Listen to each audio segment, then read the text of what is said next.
दोस्तों एक बहुत ही इंपॉर्टेंट अपडेट यह है कि रिजर्व बैंक ऑफ इंडिया ने इंटरेस्ट रेट को चेंज नहीं किया है। इसी के साथ साथ जो इन्फ्लेशन का फोरकास्ट है फाइनेंशियल ईयर 24 यानी कि ये जो करंट फाइनेंशियल ईयर है इसका इन्फ्लेशन का फोरकास्ट इंक्रीज करके 5.4% कर दिया है। तो आज हम इस विषय के बारे में विस्तार से चर्चा करने वाला है। ये टॉपिक आपके लिए इंपॉर्टेंट इसलिए है क्योंकि ये इंडियन इकोनॉमी का एक बहुत ही इंपॉर्टेंट टॉपिक है। मेरा नाम है प्रशांत मावानी, आप देख रहे हैं क्यूरियसली एजुकेशन। तो दोस्तों लेटेस्ट अपडेट यही है कि रिजर्व बैंक ऑफ इंडिया ने अपनी बाई मंथली का मतलब होता है कि 2 महीने में एक बार होने वाली जो भी चीज है उसको हम बाई मंथली कहते हैं। तो रिजर्व बैंक ऑफ इंडिया ने अपनी by monthly monetary policy review की मीटिंग में जो इंटरेस्ट रेट है इसको चेंज नहीं किया है और ये थर्ड स्ट्रेट टाइम ऐसा रिजर्व बैंक ऑफ इंडिया ने किया है।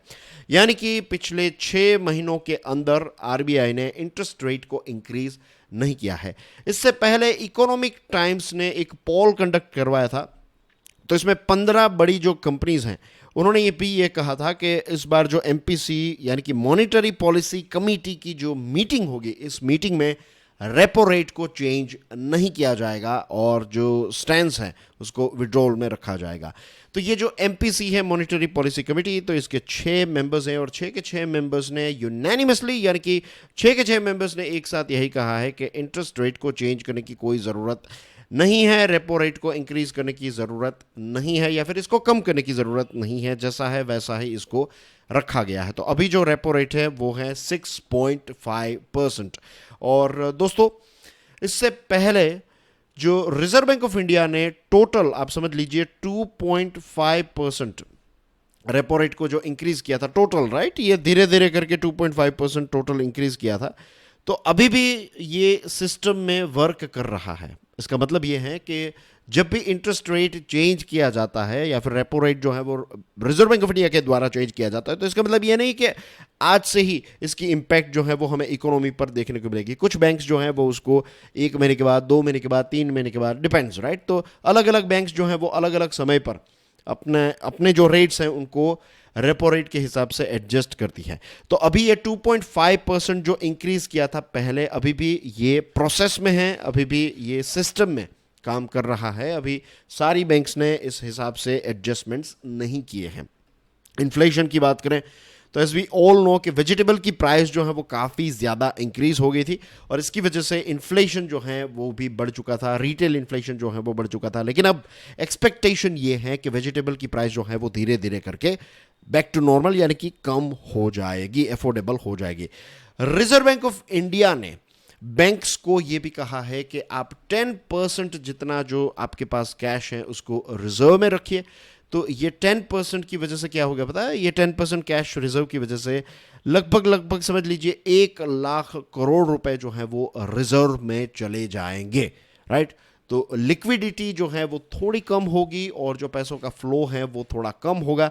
तो ऐसे भी इन्फ्लेशन को कंट्रोल किया जा सकता है, राइट। अब ये जो चेंज है ये 8 सितंबर तक ऐसा ही रहेगा। 8 सितंबर पर फिर रिजर्व बैंक ऑफ इंडिया जो है वो देखेगी कि इसमें अगर कोई चेंजेस करने हैं या फिर नहीं करने हैं। ये 10% की बात है, रिजर्व की बात है। ऑफ कोर्स इन्फ्लेशन फोरकास्ट की बात करें तो ये जो फाइनेंशियल ईयर है उसमें पहले रिजर्व बैंक ऑफ इंडिया ने ये बताया था कि पूरे साल का इन्फ्लेशन का रेट 5.1% होगा, लेकिन अब ये 5.4% कर दिया है, राइट। अब ये फोरकास्ट है, आगे चलकर चीज़ें जो है वो चेंज भी हो सकती है, लेकिन 5% से तो ज़्यादा ही होने वाला है, ये एक क्लियर है। तो ये 5.4% कर देना का मतलब ये है कि महंगाई जो है वो थोड़ी बड़ी है, तो इसकी इम्पैक्ट ओवरऑल इन्फ्लेशन पर, इन्फ्लेशन के फोरकास्ट पर हमें देखने को मिलेगी। इस पूरे साल में इन्फ्लेशन जो है वो 5.5% से ज़्यादा ही रहेगा। अब ये 5.1 से 5.4% क्यों किया गया? Because of course vegetable prices, right. तो ये काफ़ी ज़्यादा हैं, राइट। टमाटर के दाम हम सब जानते हैं कि काफ़ी ज़्यादा हो गए और इसकी वजह से हेडलाइन फिगर्स जो हैं वो काफ़ी ज़्यादा ऊपर रहे कंपेयर टू कोर इन्फ्लेशन। अब हेडलाइन और कोर इन्फ्लेशन के बीच में डिफरेंस क्या है? कोर इन्फ्लेशन को जब आपको कैलकुलेट करना है तो आप फूड और एनर्जी की प्राइस जो है उसको इंक्लूड नहीं करेंगे। ये 2 आइटम्स जो हैं इसमें वॉलेटिलिटी यानी कि अप्स एंड डाउन्स काफ़ी ज़्यादा होते हैं।